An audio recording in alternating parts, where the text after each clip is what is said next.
एक बार की बात है, एक छोटे से शहर में रिसान नाम का एक युवक रहता था। वो बहुत ही आलसी था और अपने ज़रूरी कामों को हमेशा टालता रहता था। इसी आदत की वजह से वो अपनी पढ़ाई में अच्छा प्रदर्शन नहीं कर पाता था। उसके परिवार वाले उसे हमेशा समझाते थे, बेटा, समय का मूल्य समझो। जो समय आज तुम बर्बाद कर रहे हो वो कभी वापस नहीं आएगा। लेकिन रिसान उनकी बातों को हमेशा नज़रअंदाज कर देता था।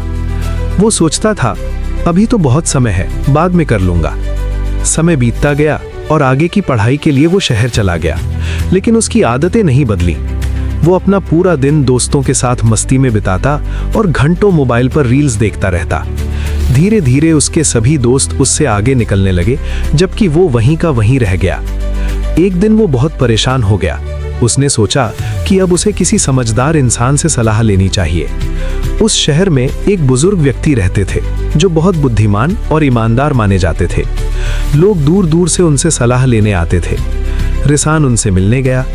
वो बुजुर्ग व्यक्ति एक पेड़ के नीचे बैठकर ध्यान कर रहे थे। रिसान ने उन्हें नमस्कार किया और कहा, बाबा, मेरी मदद कीजिए। मैं जीवन में हर बार असफल हो रहा हूँ। मेरे दोस्त मुझसे आगे निकल जाते हैं और मैं हमेशा पीछे रह जाता हूँ। मैं उनसे बेहतर बनना चाहता हूँ। मुझे बताइए, मैं ये कैसे कर सकता हूँ? बुजुर्ग व्यक्ति मुस्कुराए और बोले, बेटा, तुम्हारी परेशानी का कारण सिर्फ एक है। तुम अपने कामों को हमेशा टालते रहते हो और समय की कदर नहीं करते। मैं तुम्हें एक कहानी सुनाता हूँ। फिर उन्होंने कहानी शुरू की। एक बार एक राजा था जो बहुत दयालु और अपनी प्रजा से प्रेम करने वाला था। एक दिन उसके पास एक गरीब और आलसी व्यक्ति आया। उसके पास न पैसा था, न नौकरी और न ही समाज में कोई इज्जत।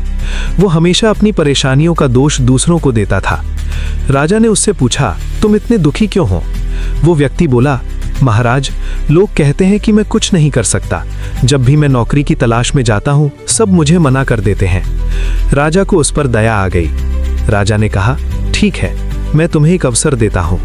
आज सूर्यास्त होने से पहले तुम मेरे राज दरबार में आ जाना। वहाँ जितना सोना चांदी तुम अपने साथ ले जा सकोगे वो सब तुम्हारा होगा। ये सुनकर वो व्यक्ति बहुत खुश हुआ। वो दौड़ता हुआ घर पहुँचा और अपनी पत्नी को सारी बात बताई। उसकी पत्नी भी बहुत खुश हुई और बोली, जल्दी जाओ और खजाना ले आओ। लेकिन उस व्यक्ति ने कहा, पहले मुझे खाना दो, मैं बहुत भूखा हूँ। उसकी पत्नी ने जल्दी से खाना बना दिया, लेकिन उसने खाना भी धीरे धीरे आराम से खाया। वो सोचने लगा, अभी तो बहुत समय है, बाद में चला जाऊंगा। खाना खाने के बाद उसे नींद आने लगी। उसने सोचा, थोड़ी देर सो लेता हूँ, फिर चला जाऊंगा। लेकिन थोड़ी देर की नींद 2 घंटे की बन गई। जब वो उठा तो काफी देर हो चुकी थी। वो जल्दी से बैग लेकर राज दरबार की ओर भागा। रास्ते में तेज धूप थी। उसने सोचा, थोड़ी देर इस पेड़ के नीचे आराम कर लेता हूँ। ठंडी हवा चल रही थी और उसे फिर से नींद आ गई। इस बार वो 4 घंटे तक सोता रहा। जब उसकी आंख खुली तब शाम हो चुकी थी। सूरज डूबने वाला था। वो पूरी ताकत से राज दरबार की ओर भागा, लेकिन जब तक वो पहुंचा, सूरज डूब चुका था। दरवाजे बंद हो चुके थे और उसने जीवन का सबसे बड़ा अवसर खो दिया, सिर्फ इसलिए क्योंकि उसने समय की कीमत नहीं समझी। कहानी खत्म करके बुजुर्ग व्यक्ति ने रिसान की तरफ देखा। रिसान बिल्कुल शांत था। उसे अपनी गलती का एहसास हो चुका था। उसने बुजुर्ग व्यक्ति को धन्यवाद दिया और घर लौट गया। उस दिन से उसने अपनी टाल मटोल की आदत छोड़ दी। वो अपने लक्ष्य पर पूरी मेहनत से काम करने लगा। कुछ ही सालों में वो अपने सभी दोस्तों से आगे निकल गया और कॉलेज का सबसे होनहार छात्र बन गया। इस कहानी से हमें ये सीख मिलती है कि समय जीवन की सबसे मूल्यवान संपत्ति है।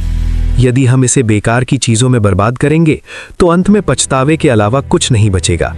खोया हुआ समय कभी वापस नहीं आता। इसलिए आज से ही अपने समय का सही उपयोग करें और अपने लक्ष्य पर पूरी तरह केंद्रित रहें।